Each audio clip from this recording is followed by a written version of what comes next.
जम्मू कश्मीर में आतंकियों के खिलाफ सेना और सुरक्षा बलों की कार्रवाई जारी है। सुरक्षा बलों की शक्ति के चलते स्थिति यह हो गई है कि आतंकियों के पास हथियार की कमी पड़ गई है। वहीं पाकिस्तान में बैठे आतंकी घाटी में मौजूद आतंकियों के लिए हथियार मुहैया कराने के लिए कई तरह के हथकंडे अपना रहे हैं।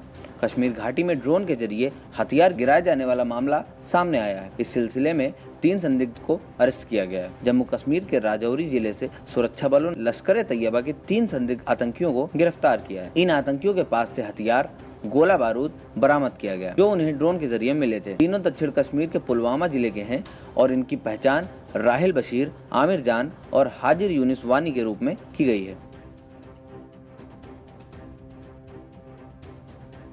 किसानों से जुड़े मुद्दे पर सड़क से लेकर संसद तक विवाद चल रहा है। किसानों और खेती से जुड़े 3 विधेयक अब रविवार को राज्यसभा में पेश किए जाएंगे। इन सब के बीच केंद्र सरकार ने संकेत दिए हैं कि वह किसी भी दबाव में झुकने वाली नहीं है। फिलहाल राष्ट्रीय स्वयंसेवक संघ (आरएसएस) से जुड़े स्वदेशी जागरण मंच ने प्रधानमंत्री नरेंद्र मोदी से अपील की कि यदि किसान मंडी से बाहर भी अपने उत्पाद बेच रहे हैं तो सुनिश्चित किया जाए कि न्यूनतम समर्थन मूल्य यानी एमएसपी मिले। स्वदेशी जागरण मंच ने पीएम मोदी से कहा कि न्यूनतम समर्थन मूल्य एमएसपी से नीचे खरीद को गैर कानूनी घोषित किया जाना चाहिए। किसी को भी किसानों की उपज एमएसपी से नीचे खरीदने की इजाजत नहीं दी जानी चाहिए। वहीं राष्ट्रीय स्वयंसेवक संघ से जुड़े किसान संघ भारतीय किसान संघ बीकेएस ने संसदीय समिति द्वारा कृषि संबंधी विधेयक को और जांचने पर रखने की मांग की है। भारतीय किसान संघ का कहना है इन विधेयकों को पूरी तरह से जांचा परखा जाना चाहिए। विधेयकों को पारित किए जाने की इतनी जल्दबाजी नहीं होनी चाहिए।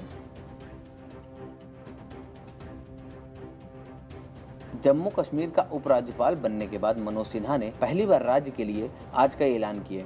उपराज्यपाल मनोज सिन्हा ने राज्य के लिए करोड़ों रुपए के पैकेज की घोषणा की। उन्होंने संकट का सामना कर रहे जम्मू कश्मीर के कारोबारियों के लिए 1350 करोड़ रुपए के आर्थिक पैकेज का ऐलान किया। इसके अलावा केंद्र शासित प्रदेश के लिए 1 साल तक पानी बिजली का बिल 50% माफ किए जाने का भी ऐलान किया गया। ऐलान करते हुए मनोज सिन्हा ने कहा, आर्थिक कठिनाइयों का सामना कर रहे राज्य के कारोबारियों के लिए 1350 करोड़ रुपए के आर्थिक पैकेज की घोषणा करते हुए खुशी हो रही है। यह कारोबारियों को सुविधा देने के लिए आत्मनिर्भर भारत और अन्य उपायों के लाभों के अतिरिक्त है। आइए जानते हैं जम्मू कश्मीर के लिए जारी इस पैकेज में क्या क्या है। उपराज्यपाल मनोज सिन्हा ने बिजली पानी के बिलों पर 1 साल तक 50% छूट देने की घोषणा की। जम्मू कश्मीर में बिजली और पानी के बिल में 1 साल तक 50% की छूट दी जाएगी।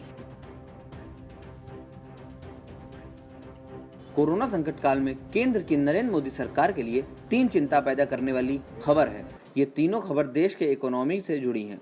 इस वजह से आने वाले दिनों में सरकार की परेशानी बढ़ सकती है। ताजा आंकड़ों के मुताबिक केंद्र सरकार का कर्ज बढ़ाया गया है।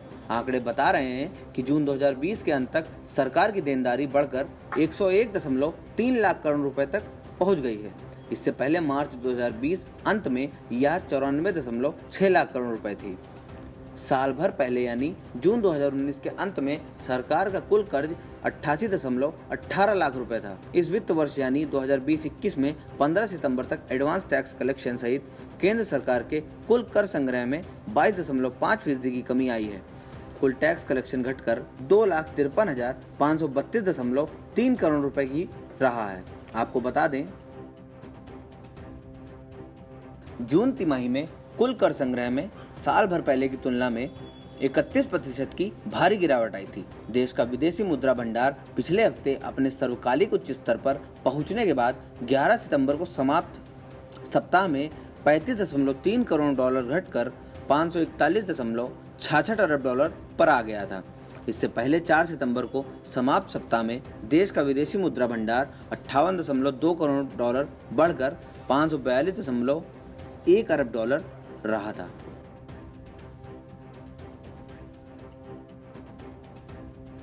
नारकोटिक्स कंट्रोल ब्यूरो द्वारा गुरुवार को मारी गई रेड में पकड़े गए ड्रग पेडलर राहिल विश्राम को 14 दिन की न्यायिक हिरासत पर जेल भेज दिया गया। इस बीच यदि एनसीबी को किसी किस्म की पूछताछ उससे करनी होगी तो वो की जा सकती है।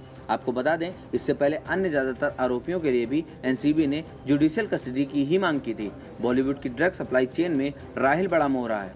एनसीबी की मुंबई टीम ने चलाए गए एक ऑपरेशन में बॉलीवुड को हशीश सप्लाई करने वाले राहिल को गिरफ्तार किया था।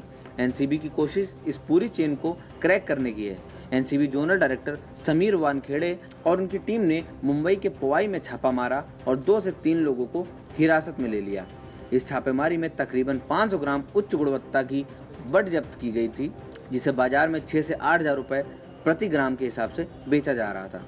रिया चक्रवर्ती जिस केस में फंसी हैं, उसी मामले की तहकीकात करते हुए समीर वानखेड़े और उनकी टीम को राहिल की डिटेल्स मिली, जो कि सीधे तौर पर इस नेटवर्क से कनेक्ट होती हैं, जिसके बाद राहिल के वर्सोवा स्थित घर पर छापा मारा गया।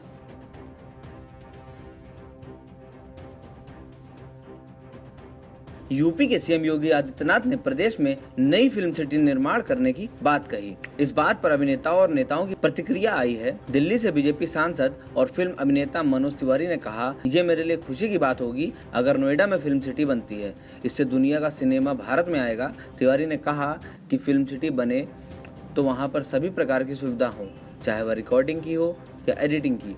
इससे मुंबई जैसी फिल्म सिटी ही यूपी में हो जाएगी।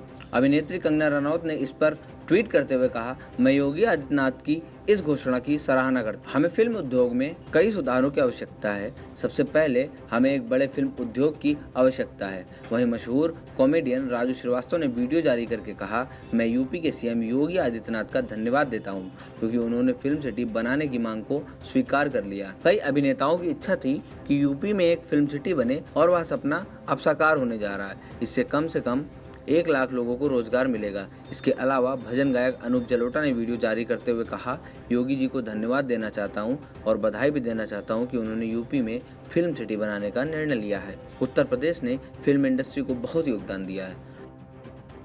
आज सुबह एक समाचार पूरे उत्तर भारत के लिए खुशियों का लहर लाने वाला है। उत्तर प्रदेश के यशस्वी मुख्यमंत्री आदरणीय श्री योगी आदित्यनाथ जी ने नोएडा अथॉरिटी में एक बड़े स्तर की फिल्म सिटी बनाने का निर्णय लिया है और ये समाचार पूरे उत्तर भारत के लोगों के लिए एक वरदान से कम नहीं है। मैं अपनी तरफ से बहुत साधुवाद देना चाहता हूं आदरणीय योगी आदित्यनाथ जी की इस दूरगामी सोच को, जो न सिर्फ प्रतिभाओं को तराशने वाला होगा बल्कि सिनेमा के इतिहास के लिए, सिनेमा के संवर्धन के लिए हिंदी बेल्ट में एक इस स्तर की फिल्म सिटी न जाने कितने दृष्टिकोण से बहुत खास होने वाली है। चाहे वो पर्यटन का दृष्टिकोण हो, चाहे वो दुनिया भर के सिनेमा का उत्तर भारत, उत्तर प्रदेश में एक केंद्र मिलने की बात हो, या फिर नई नई प्रतिभाओं को सजाने संवारने का बात हो। ओ बल्ले बल्ले बल्ले दोस्तों, आज मैं बहुत खुश हूँ। सबसे पहले मैं धन्यवाद दूंगा उत्तर प्रदेश के यशस्वी मुख्यमंत्री योगी जी का कि उन्होंने हमारी मांग को स्वीकार कर लिया। हम बहुत समय से चाहते थे कि उत्तर प्रदेश में फिल्म सिटी बने और वो सपना अब साकार होने जा रहा है, क्योंकि हमारे मुख्यमंत्री जी रोजगार सृजन के लिए बहुत गंभीर है। और अगर उत्तर प्रदेश में फिल्म सिटी बनती है, समझ लीजिए डायरेक्ट और इनडायरेक्ट कम से कम इसमें 1 लाख लोगों को रोजगार मिलेगा।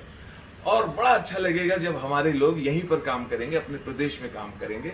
हमारे कलाकार, हमारे प्रोड्यूसर, टेक्नीशियन, म्यूजिशियंस, सिंगर्स, ये मुंबई में जाके इनको भटकना पड़ता है, भूखे रहना पड़ता है अपना घर छोड़ के। तो अब उत्तर प्रदेश में इनको काम मिल जाए, हमारा सपना साकार हो रहा है। और यही वो वक्त है जब हम बॉलीवुड को उत्तर प्रदेश में ले आए।